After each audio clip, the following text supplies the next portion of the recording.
नमस्कार, आदाब, सत श्री अकाल। मैं विकास विश्वकर्मा आप सबका स्वागत करता हूं विकास स्टडी पॉइंट पे। दोस्तों, इस वीडियो में हम बात करने वाले हैं क्लास 12 का चैप्टर नंबर 10, जिसका नाम है उपनिवेशवाद और देहात।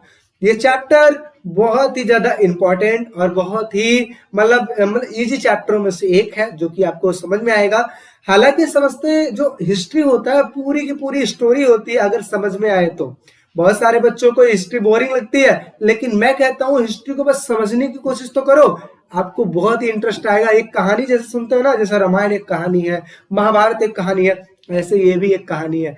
कहानी के तौर पे समझना, आपको पूरा चैप्टर समझाने की जिम्मेदारी विकास स्टडी पॉइंट के विकास सर की है। तो चलिए स्टार्ट करते हैं। सबसे पहले समझते हैं कि उपनिवेशवाद और देहात का क्या अर्थ होता है। उपनिवेशवाद एक अलग वर्ड है, देहात एक अलग वर्ड है। सबसे पहले हम क्लियर करते हैं देहात। देहात क्या होता है? जैसे आपने सुना होगा कि गांव के लोगों को अक्सर देहाती कहते हैं। क्या कहते हैं? देहाती। जैसे कहते हैं गांव वाला है, देहाती है। देहाती बेसिकली गांव के लोगों के लिए यूज किया गया है, जिनको ग्रामीण जनता बोल रहे एक तरीके से। इसके अलावा उपनिवेशवाद किसको कहा जाता है? उपनिवेशवाद बेसिकली अमीर या शक्तिशाली देशों के द्वारा किसी दूसरे देशों पर, जो कि जिसके पास संसाधन ज्यादा हो लेकिन कमजोर है, शक्तिशाली देशों के द्वारा कमजोर देशों पर कब्जा कर लेना, ठीक है, और उससे शोषण करना, उसका पूरा का पूरा अच्छे से यूज करना, वो उपनिवेशवाद कहलाता है। फॉर एग्जाम्पल के लिए अगर मैं बात करूं तो ब्रिटिश सरकार जिस टाइम पे इंडिया में आई थी, बंगाल पे उसने कब्जा किया था स्टार्टिंग में, और करने के बाद भारत का धीरे धीरे यूज किया और संसाधनों को यहाँ से उठा उठा के बाहर के देशों में सप्लाई करते चले गए। तो इसी कहते उपनिवेशवाद, यानी कि मजबूत देश जो कि शक्तिशाली देश है, शक्तिशाली देशों के द्वारा जो कम शक्तिशाली देश है उन पे कब्जा कर लेना, उनका शोषण करना, सब का सब उपनिवेशवाद में आता है। तो देखिए डेफिनेशन में भी सेम यही लिखा है कि किसी साम्राज्य एवं शक्तिशाली राष्ट्र द्वारा अपने विभिन्न हितों को साधने के लिए निर्बल किंतु प्राकृतिक संसाधन, यानी कि वो देश क्या है? निर्बल है, असहाय है, लेकिन उसके पास प्राकृतिक संसाधन बहुत ज्यादा है।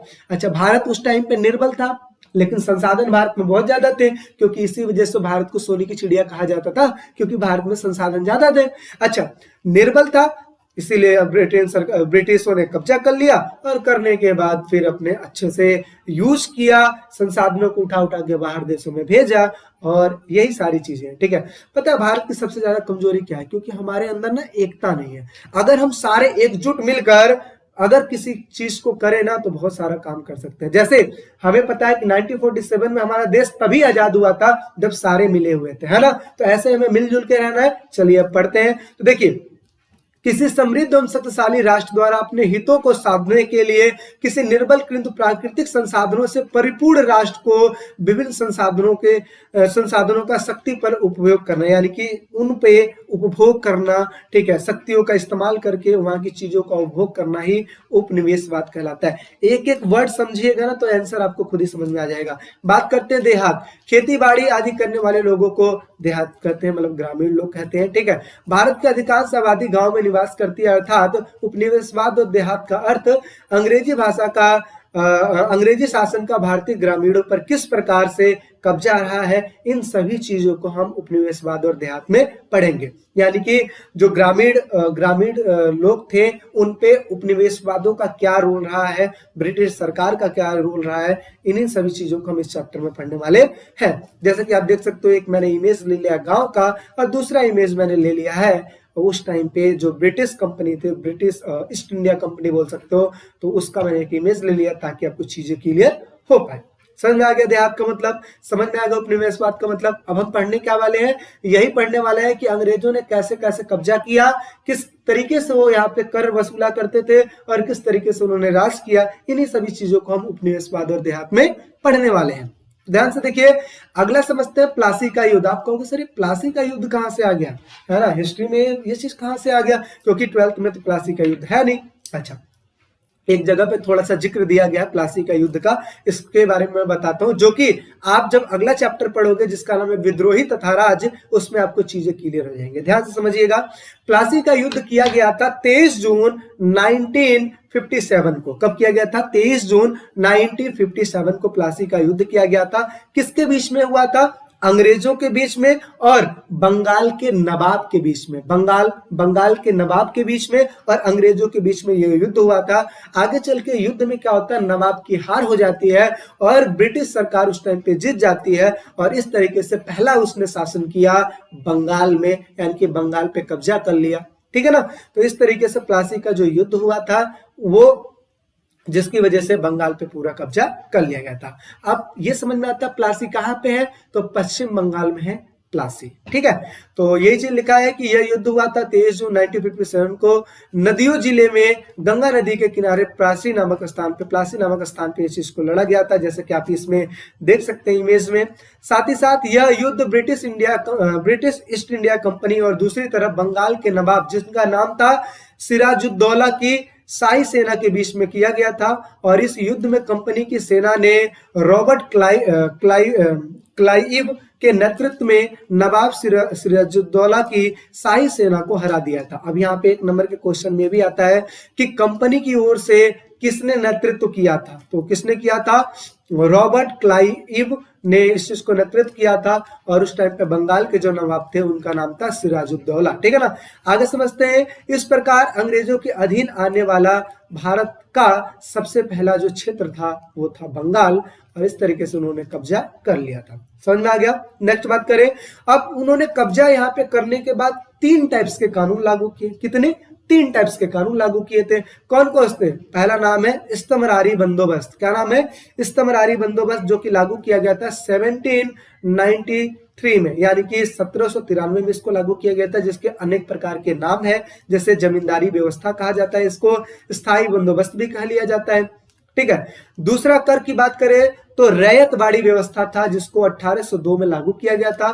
और तीसरा अगर मैं बात करूं तो महालवाड़ी व्यवस्था था, जो कि 1822 में वो किया गया था। तो इसको क्या करना है, आपको डेट भी याद करना है और ये भी याद करना है कि अंग्रेजों ने कितने टाइप्स के कानून लागू, यानी कि कितने टाइप्स के कर लागू किए थे। समझ में आ गया। अच्छा, नेक्स्ट बात करते हैं। आगे समझते हैं इस्तमरारी बंदोबस्त क्या है। तो मैं बात करूं इस्तमरारी बंदोबस्त का, तो ध्यान से समझिएगा। जो मैं बातें बोलूंगा वो सारी की सारी इसमें लिखी हुई है, अच्छे से आपको समझ में आ जाएंगी। जैसे इस्तमरारी बंदोबस्त क्या हुआ, जब नवाब हार गए तो ईस्ट इंडिया कंपनी यहाँ पे आ गई। ईस्ट इंडिया कंपनी आने के बाद सबसे पहले देखिए यहाँ पे क्या हो रहा है, तो खेती हो रही थी। खेती पे इन्होंने क्या किया, खेती पे कंट्रोल करना चाहा। तो खेती पे कंट्रोल करने के बाद इन्होंने विभिन्न प्रकार के कर बनाए, जैसा कि अभी हमने पहले पढ़ा, इस्तमरारी बंदोबस्त इत्यादि चीजें। अच्छा, तो इस्तमरारी बंदोबस्त ना होने से पहले उन्होंने सोचा कि यहाँ पे क्या चीज लागू किया जाए। ठीक है। अच्छा, लागू करने के लिए इन्होंने सोचा कि चलो ये खेती कर रहे हैं तो हम इनसे लगान ले लेंगे, टैक्स ले लेंगे। अब यहाँ पे ये भी बात समझ में आ रही थी कि हम कितना टैक्स लेंगे, तो इन्होंने एक टैक्स की जो राशि थी, जो कर की राशि थी, इन्होंने एक फिक्स कर दिया। ठीक है। और इस चीज के लिए उन्होंने एक वो सोच रहे थे कोई एक ऐसा वर्ग मिल जाए जो हमारे इस कार्य को कर सके, अर्थात किसानों से पैसा ले, यानी कि किसानों से कर ले और पहुंचाए कहां पे, ब्रिटिश सरकार के पास, जिसकी वजह से ब्रिटिश सरकार की जो सिरदर्दी है वो हट जाए कि टैक्स लेने उनको खुद नहीं जाना पड़ेगा। कौन जाएगा? किसान जाएंगे, सॉरी, किसानों से कौन लेगा? जमींदार लेंगे। ठीक है। तो इस तरीके से उन्होंने क्या किया, उन्होंने जमींदारों को नियुक्त किया और जमींदार नियुक्त करने के बाद इनका काम क्या होता था, जमींदारों का, वो किसानों से पैसा लेते थे, यानी कि लगान लेते थे और आगे तक पहुंचाते थे। ये इनका काम था। अब कहोगे सर ये जमींदार कौन होते हैं? बेसिकली जमींदार अंग्रेज बनाया करते थे उस टाइम पे ऐसे लोग जो कि पदवी में ऊपर हुआ करते थे, ऐसे लोग जिनके पास संपत्ति ज्यादा हुआ करती थी, ऐसे लोग जो ज्यादा ताकतवर हुआ करते थे। तालुकदारों को अंग्रेजों ने क्या किया था, जमींदार बना दिया था कि आप लोग यहाँ से पैसा लेंगे और हमें आप पहुंचाएंगे, बदले में आपको कुछ ना कुछ राशि दे दी जाएगी, जिसकी वजह से आपका भरण पोषण हो पाए। यहाँ पे समझने वाली बात यह है कि जो जमींदार थे वो किसानों से अत्यधिक कर ले सकते थे, लेकिन इस्तमरारी बंदोबस्त के हिसाब से ये बोला गया था कि जो अंग्रेज है ना, अंग्रेजों ने फिक्स कर दिया था कि भाई देखो टैक्स हम फिक्स कर दे रहे हैं, मुझे इतना चाहिए तो इतना चाहिए, चाहे आपका प्रोडक्शन हो चाहे ना हो, मुझे इतना चाहिए तो इतना चाहिए, तो इसमें कोई इजाफा नहीं देंगे हम, जितना मैंने बोला है उतना मुझे चाहिए। अच्छा, बदले में जो जमींदार है उतना टैक्स देता था और वो आगे किसानों से अत्यधिक टैक्स ले सकता था, ठीक है ना, अत्यधिक टैक्स ले सकता था और जो एक निश्चित राशि जो अंग्रेजों ने कर रखी थी उसे वापस दे सकता था। तो ये पूरा का पूरा मामला इस तोमराई बंदोबस्त में आता है जो कि 1793 में लागू किया गया था। अच्छा, इस चीज को लागू किसने किया था? चार्ल्स कॉर्नवालिस ने इस चीज को लागू किया था। 22 मार्च 1793 में इस चीज को लागू किया गया था। ठीक है, और कहां कहां पे लागू हुआ था? ये लागू हुआ था उड़ीसा के क्षेत्रों में, बंगाल के क्षेत्रों में, साथ ही साथ बात करते हैं उस टाइम पे जो बिहार वाला जो क्षेत्र था वहां पे भी इस चीज को लागू किया गया था। अच्छा, इसके साथ साथ नवाबों को, राजा को, साहूकारों को, इन सभी को अंग्रेजों ने क्या बना दिया था? जमींदार बना दिया था, ताकि जो टैक्स वगैरह है किसानों से लेने की जिम्मेदारी इनकी हो। आगे समझते हैं, उन्हें कुछ संपत्तियां भी दे दी गई थी जिसकी वजह से वो कर वसूला करते थे और साथ ही साथ कंपनी ये कह दी थी कि मुझे एक निश्चित और निर्धारित राजस्व चाहिए, यानी कि आप कितना पैसा लो उससे मतलब नहीं है, बल्कि मुझे कितना पैसा दोगे ये निश्चित होनी चाहिए। ठीक है ना, आगे समझते हैं। किसान जमींदार किसानों से अपनी इच्छा के अनुसार कितना भी कर वसूल सकते थे और इस व्यवस्था को स्थायी बंदोबस्त कहा जाता है, क्योंकि इसमें जमींदारों को एक स्थायी रकम ईस्ट इंडिया कंपनी को देनी पड़ती थी। स्थायी बंदोबस्त क्यों कहा गया? क्योंकि एक फिक्स राशि देनी पड़ती थी, और दूसरा इसे जमींदारी व्यवस्था इसलिए कहा गया था क्योंकि इसमें जमींदार लोग ज्यादा महत्वपूर्ण थे, क्योंकि सारा जिम्मा तो उन्हीं के पास था ना, तो इसलिए। आगे समझते हैं रैयतवाड़ी व्यवस्था। रैयतवाड़ी व्यवस्था वो व्यवस्था थी जिसमें रैयत बेसिकली बोलते हैं किसानों को, जो कि मैंने 8वें चैप्टर में आपको बताया है। तो रैयतवाड़ी व्यवस्था में जो ऐसे किसान जिनके पास खुद की जमीनें हुआ करती थी, उन किसानों को यह अधिकार दे दिया गया कि आपको किसी जमींदारों को टैक्स नहीं देना है, बल्कि आपको खुद टैक्स भरना है। किसी जमींदार को मत दो, बल्कि प्रोडक्शन कर लिए, जो भी आपका टैक्स बनता है आप खुद जाओ अंग्रेजों को देके आ जाओ। ये था रैयतवाड़ी व्यवस्था और इसको 1802 में लागू कर दिया गया था कि आप खुद जाइए, टैक्स खुद भरिए, कोई दिक्कत नहीं होगी। ठीक है, और इस चीज को लागू किसने किया था? मद्रास के जो गवर्नर थे उस टाइम पे 1802 में इस चीज को लागू किया था। टॉमस मुनरो ने इस चीज को लागू किया था। ठीक है, और ये मद्रास, बंबई, असम जैसे कुछ क्षेत्रों में लागू किया गया था। ठीक है, और रैयतवाड़ी व्यवस्था में लमसम 51% जो भूमि थी वो रैयतवाड़ी की हुआ करती थी, जिसमें किसानों का खुद का मालिकाना हक हुआ करता था और ये स्वयं जाकर जो राशि हुआ करती थी लगान की वो जमा करते थे। साथ ही साथ इस व्यवस्था को रैयतवाड़ी इसलिए कहा जाता था क्योंकि ये सारा का सारा किसके अंडर हुआ करता था? रैयतों के पास होता था, यानी कि किसानों के पास होता था। इसके अलावा महलवाड़ी व्यवस्था क्या थी? महलवाड़ी व्यवस्था वो व्यवस्था थी, महलवाड़ी बेसिकली बोलते किसको है? महल का मतलब होता है गांव, यानी कि एक ऐसी व्यवस्था थी जिसमें जमींदारों को ये कह दिया गया था कि आप इस गांव से इतना पैसा लोगे और आप मुझे पहुंचाओगे। ठीक है ना, मुझे मतलब नहीं है कि आपके गांव में कितना प्रोडक्शन हो रहा है, मुझे ये मतलब नहीं है कि आपके गांव में कितने किसान हैं, बल्कि मुझे मतलब इस चीज से है कि आप इस गांव से कितना टैक्स दे रहे हो। तो जमींदार उस टैक्स को लेते थे और आगे तक पहुंचा देते थे, इसे महलवाड़ी व्यवस्था कहते थे। देखिए, और इसे लागू किया गया 1822 में लॉर्ड वेलेस्ली द्वारा उत्तर प्रदेश के एवं मध्य प्रांत में इस चीज को लागू किया गया था। इस कर व्यवस्था के अनुसार जमींदार को एक निश्चित राजस्व देनी पड़ती थी और शेष जो राशि हुआ करती थी अपने पास वो रख सकते थे। इस व्यवस्था के अंतर्गत राजस्व का रकम जमा करने का काम मुकद्दम के पास होता था, यानी कि जो गांव के जो प्रधान होते हैं ना उनके पास हुआ करता था। ठीक है, और आगे बड़े रैयत को दिया जाता था या फिर जैसे या तो मुकद्दम यानी कि गांव का जो प्रधान है उसको बोल दिया गया, या फिर ऐसा किसान जो ज्यादा ताकतवर है उसको ये जिम्मा सौंप दिया जाता था। वो सबका टैक्स लेता था और लेने के बाद जाके ब्रिटिश सरकार को देकर चला आता था, और इसी को महलवाड़ी व्यवस्था कहते हैं। समझ में आ गया? समझ में आ रहा तो यार चैनल को लाइक कर दो, सब्सक्राइब कर दो यार, ज्यादा से ज्यादा दोस्तों में शेयर करो, इसीलिए क्योंकि आप लोग के लिए इतनी सारी मेहनत करते हैं, रात भर जग के नोट्स वीडियो सारी बनानी पड़ती है ना। चलिए नेक्स्ट बात करते हैं, बंगाल और जमींदार। तो अभी बंगाल और जमींदार वाली बातें मैंने सारी आपको बता दी कि कैसे कैसे जो ब्रिटिश इंडिया आई, बंगाल पे कब्जा की और कैसे कैसे जमींदारों को नियुक्त किया, वही सारी बातें घूम फिर के इसमें भी आने वाली है। तो देखिए, औपनिवेशिक शासन में सबसे पहला बंगाल में इन्होंने स्थापित किया था। बंगाल वह प्रांत था जहां पर सर्वप्रथम ग्रामीण समाज को पुनर्व्यवस्थित करने के लिए भूमि संबंधी अधिकारों को नवीन व्यवस्था बनाई गई थी। इसके अलावा राजस्व प्रणाली यानी कि कर प्रणाली बनाई गई थी।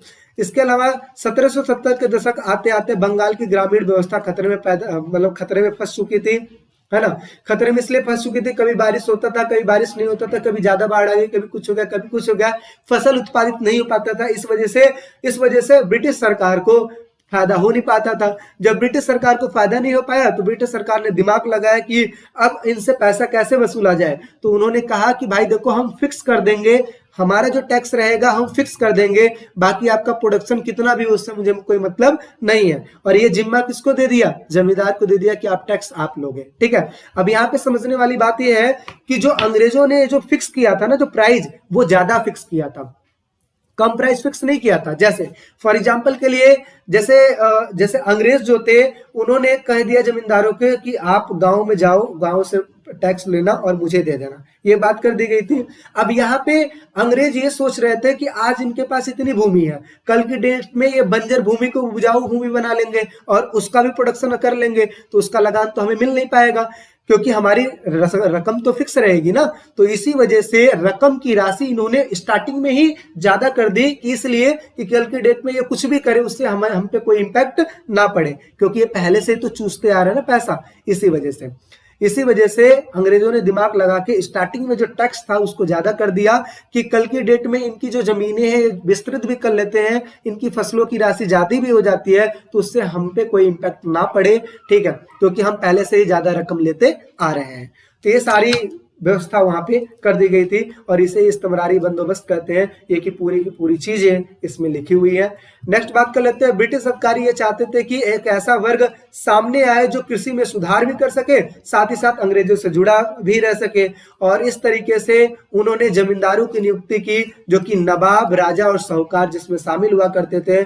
और इसके बाद इन्होंने क्या किया, इन्होंने जो राजस्व की मांग थी इसको फिक्स कर दिया और उसके बाद ये अपना धीरे धीरे वो कर रहे। अच्छा, यहाँ पे समझने वाली ये बात है कि जमींदार लोग शहरों में भी रहा करते थे और साथ ही साथ इनका सिर्फ एक ही काम हो गया था कि राजस्व को संग्रहण करना और देना, अंग्रेजों का राजस्व को लेना और देना, राजस्व को लेना और देना। और आगे चल के जमींदारों को ये बात अच्छी नहीं लगी कि हमारी जमींदारी को या फिर हमारी ताकत कितनी सीमित कर दी है। बहुत सारी चीजें जो कि हम पढ़ने वाले हैं। देखिए अगला, जमींदारों को कौन कौन सा कार्य सौंपा गया था, तो गांव से कर वसूल करना और ब्रिटिश सरकार को पहुंचाना, ये काम हुआ करता था। जमींदारों के अंदर कभी कभी 400 गांव भी हुआ करते थे और वहां से पैसा लेते थे और अंग्रेजों तक पहुंचाते थे। आप ये समझ सकते हो कि जिस टाइम पे भारत आजाद हुआ था उस टाइम पे सिर्फ रजवाड़े ही हुआ करते थे, 565 रजवाड़े हुआ करते थे। अब आप अनुमान खुद लगा लो कि भारत में कितने गांव हुआ करते थे, बहुत सारे गांव थे। ठीक है, तो जमींदारों के अंदर 400 गांव हुआ करते थे जहां से वो पैसा लेते थे और ब्रिटिश सरकार को पहुंचाते थे। ठीक है, और यही सारी चीजें इसमें लिखी हुई है। आगे, जमींदारों से यह उम्मीद की जाती थी कि कंपनी को एक निश्चित राजस्व एक सही टाइम पे पहुंचाए, कि भाई पैसा जो निश्चित उन्होंने कर रखा है उसको सही टाइम पे वो पहुंचा दें। अगर वह ऐसा नहीं करेंगे तो उनकी जमींदारी को कई बार नीलाम भी कर देते थे और उनको नसीहत दी गई थी कि अगर देखो आप ऐसा काम नहीं करोगे ना तो आपकी जमींदारी को नीलाम कर दी जाएगी, दूसरे को दे दी जाएगी, बात खत्म है। ठीक है, तो ये चीजें आगे समझते हैं। राजस्व राशि के भुगतान में जमींदार क्यों चूक जाते थे, यानी कि कई बार राजस्व चुकाने में जमींदार क्यों चूक जाते थे, तो इसके बहुत सारे कारण है। पहला कारण है कि करों की दर अधिक होना। अरे आप टैक्स ज्यादा लगा रखे हो तो जमींदार की क्या गलती, जमींदार कैसे लेगा वहां से पैसा। किसान मान लो फसल हुई नहीं, इस बार फसल नहीं हुई तो टैक्स मिल पाएगा क्या, नहीं मिल पाएगा। तो जमींदार के पास आता ही नहीं था, जमींदार के जब पास आता ही नहीं था तो आगे कैसे पहुंचाए। तो अब इस टाइम पे फंसता कौन था, जमींदार, क्योंकि ये बीच का काम करता था, बिचौलियों का, और जिसकी वजह से इनकी जमींदारी को नीलाम कर दी जाती थी। तो यही चीजें हैं। अच्छा, इसके साथ साथ आपको पता है कि कर की जो दर थी वो ज्यादा कर रखे थे अंग्रेज स्टार्टिंग से ही, क्योंकि कल की डेट में इनकी जमीन ज्यादा हो जाए या कुछ भी हो जाए इससे अंग्रेजों को कोई मतलब ना रहे, इंपैक्ट कुछ पड़े ना। क्योंकि अगर एक बार इन्होंने कर फिक्स कर लिया ना तो आगे कर को चेंज करना बहुत दिक्कत हो जाएगी। मान लो अंग्रेजों ने कह दिया कि चलो ठीक है आप 1000 रुपये महीना दे दो, लेकिन आगे चल के देख रहे हैं कि हाँ यार किसान ज्यादा कमा रहे हैं, तो अब ये 1000 का 2000 नहीं कर सकते हैं, क्योंकि अगर ऐसा करेंगे तो किसान विद्रोह कर देंगे। तो इसी वजह से स्टार्टिंग में इन्होंने खुद ही बोल दिया कि भाई 2000 रुपये महीना चाहिए, बात खत्म है, चाहे आप कितना भी कमाओ उससे मुझे मतलब नहीं है। तो यही चीज लिखा हुआ है। साथ ही साथ बात करते हैं उपज की कीमतों को निम्न हो जाना। तो कई बार ऐसा होता था कि जो उपज होती थी, जो प्रोडक्शन होता था, उसका सही से कीमत नहीं मिल पाता था। जब कीमत नहीं मिलेगा तो आगे तक कैसे पहुंचाएगा पैसा, जाहिर सी बात है। आज देख तो किसान प्रोडक्शन करते हैं, आलू प्याज टमाटर सब चीज कर लेते हैं, लेकिन उनको एक अच्छा राशि नहीं मिल पाता है, तो उस टाइम पे वो क्या करते हैं, उसको नाले में बहवा देते हैं, नदियों में वो कर देते हैं। जैसे कि आप न्यूज़ों में देखते हो ना कि किसान को जब अच्छी रकम नहीं मिल पाती है फसलों की, तो ऐसा कर देते हैं। ठीक है, तो जिसकी वजह से कई बार ऐसा हो जाता था कि वो किसान लगान दे ही नहीं पाते थे जमींदारों को, तो जमींदार की जमींदारी को नीलाम कर देते थे अंग्रेज। तो ये चीज था। तीसरी बात करते हैं सूर्यास्त कानून। सूर्यास्त कानून का मतलब क्या था? अंग्रेजों को ये नसीहत दे दी गई थी कि भाई देखो, अगर आप इस तारीख को सूर्य ढलने से पहले अगर आपने पैसा नहीं दिया तो आपकी जमींदारी को नीलाम कर दी जाती थी। तो इस वजह से ये क्या करते थे, इस वजह से जब फसल अच्छी नहीं होगी तो ये आगे तक कैसे पहुंचाएंगे।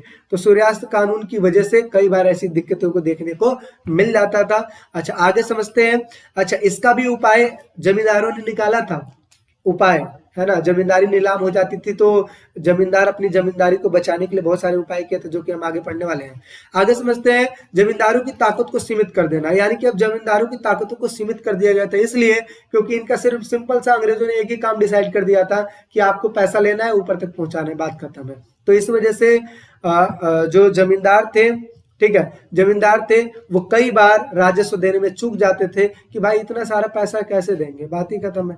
तो ये चीज है। आगे समझते हैं ब्रिटिश सरकार ने किस तरह जमींदारों को अपने नियंत्रण में रखा। तो जमींदारों को नियंत्रण में रखने के लिए इन्होंने क्या किया? सबसे पहली चीज, स्टार्टिंग में कंपनी जमींदारों को ज्यादा महत्व तो देती थी, लेकिन इसके साथ साथ नियंत्रित भी करके रखती थी। जैसे उनकी सत्ता को वश में कर रखा था, यानी कि उनको अपने कब्जे में कर रखा था, उनकी स्वायत्ता को अपने पास कर रखा था। स्वायत्ता का मतलब होता है विशेष मांग करना, तो अंग्रेजों के खिलाफ वो विशेष मांग तो कर नहीं सकते थे। साथ ही साथ सैनिक टुकड़ियां जो पहले जमींदारों के पास हुआ करती थी उसको भंग कर दिया, यानी कि उसको हटा दिया। आगे सीमा शुल्क खत्म कर दिया, मतलब क्या है कि वो सीमा पे पहले शुल्क भी लिया करते थे, इन चीजों को भी अंग्रेजों ने खत्म कर दिया। और साथ ही साथ नियंत्रित करने के लिए कई सारे कलेक्टर को भर्ती कर लिया कि आप जाओ जमींदारों पर नजर रखो, बात खत्म है, आप जाओ जमींदारों पर नजर रखो। ठीक है, और इसकी वजह से जमींदार अपने आप को धीरे धीरे कम ताकतवर समझने लगे थे, असहाय हो गए थे।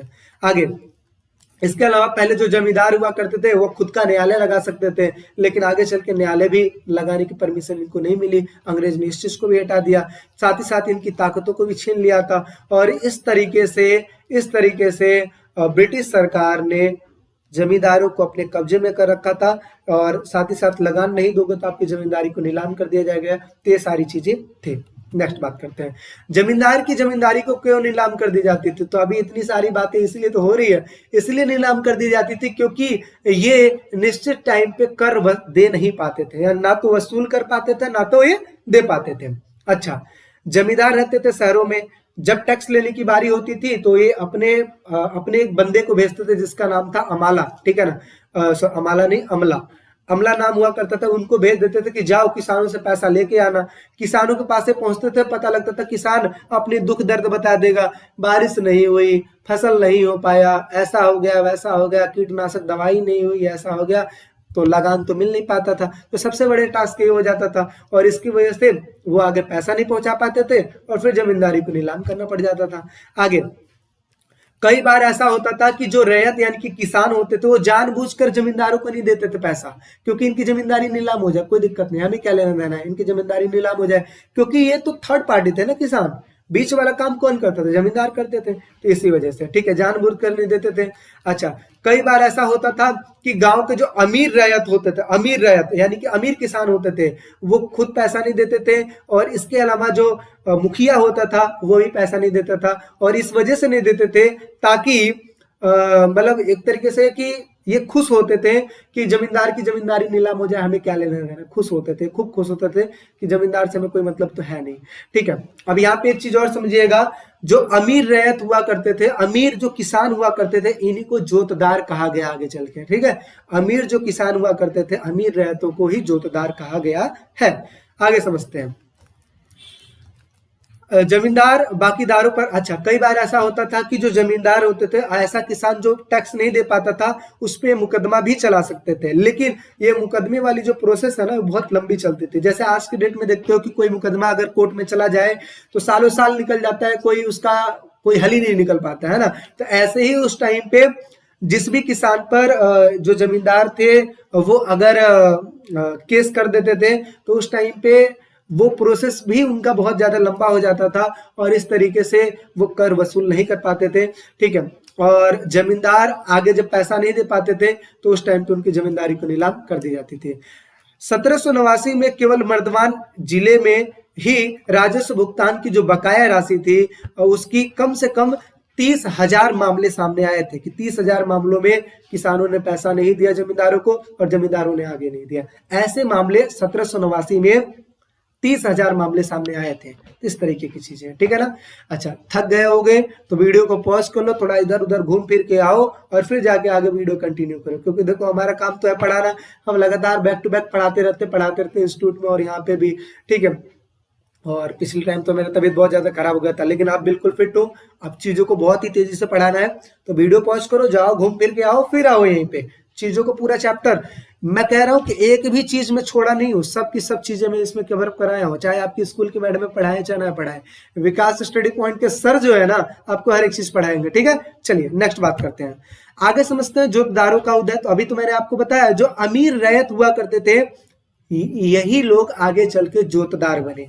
तो देखिए क्या लिखा है, 18वीं सदी के आखिरी में जहां एक तरफ कई जमींदार संकट की स्थिति से गुजर रहे थे, वहीं दूसरी तरफ अमीर किसानों के कुछ समूहों ने गांव में अपनी स्थिति ताकतवर करते चले गए थे, जिन्हें आगे चलकर जोतदार कहा गया। ये पानी नहीं लिखा है बल्कि अपनी लिखा हुआ है, जो कि गलत हो गया है, ठीक है। आगे समझते हैं, जिन्हें जोतदार कहते थे। 19वीं शताब्दी के शुरुआती वर्षों तक जोतदारों ने जमीन के विशाल रकबे और कई हजार एकड़ जो फैली हुई थी, ठीक है, उन खेतों को अपने में अर्जित कर लिया, यानी कि अपने वश में कर लिया और वहां पे खेती करवाया करते थे। आगे स्थानीय व्यापार तथा साहूकारों के कारोबारों पर भी इनका नियंत्रण हो गया था।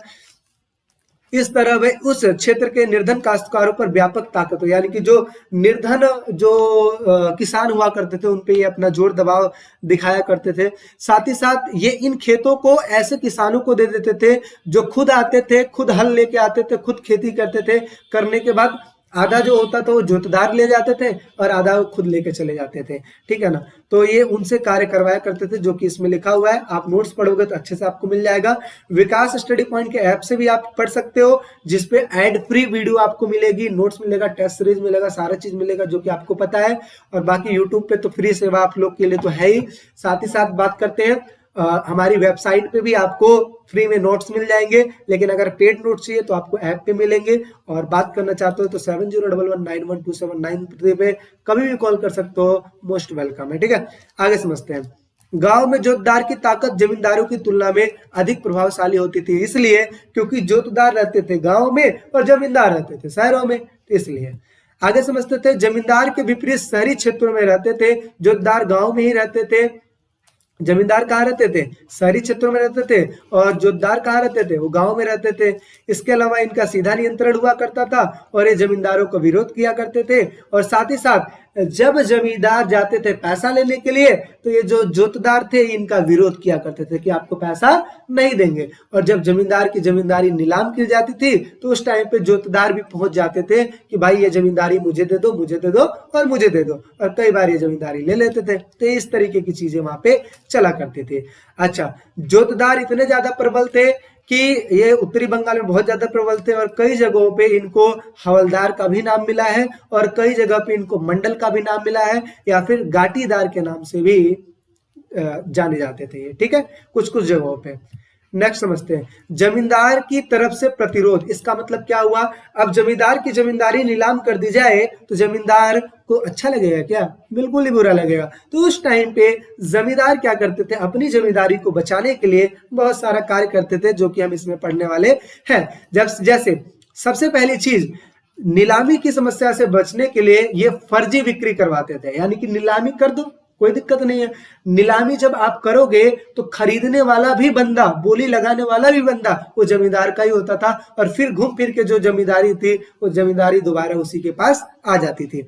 दूसरों को खरीदने दे देते थे। अगर कोई दूसरा बंदा खरीद लेता था तो इनके पास खुद के बंदे हुआ करते थे जो कि उनको मार के उनकी जमींदारी को दोबारा छीन लेते थे, और इस तरीके से जमींदार अपनी जमींदारी को बचाकर रखते थे। दूसरा कारण, वर्धमान के जो राजा थे, वर्धमान जिले का नाम है, वर्धमान के जो राजा थे उन्होंने क्या किया, अपनी जमींदारी को बचाने के लिए इन्होंने कुछ जमीनों को अपनी माता के नाम कर दिया। अब अंग्रेजों का एक वसूल था कि हम लेडीज की जमीनों को नहीं छीनेंगे, तो इन्होंने जब अपनी माता के नाम पे कर दिया तो क्या उस जमीन को छीन सकते थे? नहीं, और इस तरीके से जमींदारी बच जाती थी। आगे इसके अलावा अपने अलग अलग एजेंट बना देते थे जो कि नीलामी के टाइम पे खुद ही जाते थे, बोली लगाते थे और वहां से उस चीज को नीलामी, जो जमीन नीलाम कर दिया था तो उसको दोबारा वो ले लेते थे। अच्छा, यहाँ पे भी समझो एक चीज क्या होता था, कैसे इनके पास आता था। सबसे पहली चीज, जैसे अंग्रेजों ने क्या कर दिया कि किसी जमींदार की जमींदारी नीलाम कर दी। अब असेंबली में सारे लोग बैठे हुए हैं और उस टाइम पे बोली लगाई जा रही है कि इतना करोड़, इतना करोड़, इतना लाख, इतना लाख, ये बोली लगाई जा रही है। जब बोली लगाई जा रही थी उस टाइम पे जमींदारों के ही एजेंट बोली लगाया करते थे। बोली लगाने के बाद मान लो एक रेट फिक्स हो गया कि आपको इतना पैसा देना है, जमींदारी आपको मिल जाएगी। तो उसके बाद क्या था कि ये जो एजेंट उस प्रॉपर्टी को जो खरीदता था ना, तो खरीदने के बाद वो पैसा नहीं देता था, कहता था कि मैं नहीं दे रहा। अब जब नहीं दे रहा तो फिर उस जमीन को दोबारा नीलाम किया जाता था, फिर दूसरा खरीदता था, वो भी यही कहता था कि मैं नहीं दूंगा, और फिर इस तरीके से कई बार इस नीलामी की प्रक्रिया को की जाती थी और अंततः लास्ट में कम रकम में खरीद लिया जाता था, यानी कि कम पैसों में खरीद लिया जाता था। तो इस तरीके से जमींदार की जमींदारी बच जाती थी। ठीक है, आगे तो कंपनी की राजस्व मांग को जानबूझकर रोक लिया जाता था। भुगतान नहीं किए जाने की राशि धीरे धीरे बढ़ती जाती थी। जब जमींदार को लगता था कि अब हमारी जमींदारी नीलाम होने जा रही है तो उससे बेटर है कि भाई टैक्स भरो ही मत, नीलाम तो आपको वैसे ही करना, कर लो, हम टैक्स देंगे ही नहीं, तो उधर का ही पैसा बच जाता था। और जब नीलामी में जब बोली लगती थी तो उसमें भी कम पैसा लगता था। तो इस तरीके से जमींदार की जमींदारी बच जाती थी।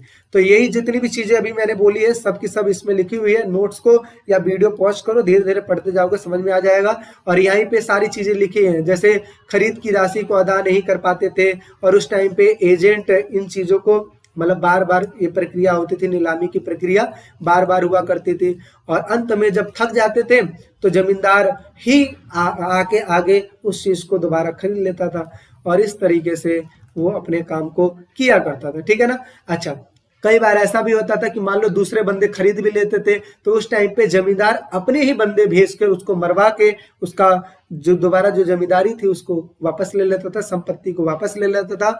और कई बार ऐसा होता था कि चलो मान लिया कि उसको मिल भी गई तो उस टाइम पे जो खेतों में काम करने वाले व्यक्ति थे वो काम करने से मना कर देते थे कि भाई मैं नहीं करूंगा काम, इसलिए क्योंकि आप पहले वाले जमींदार नहीं हो, हम पुराने जमींदार के प्रति वफादार हैं, आपके प्रति वफादार नहीं है। और इस तरीके से उसको जानबूझ के जमींदारी को छोड़ना पड़ जाता था। तो ये सारी चीजें हैं, ठीक है ना।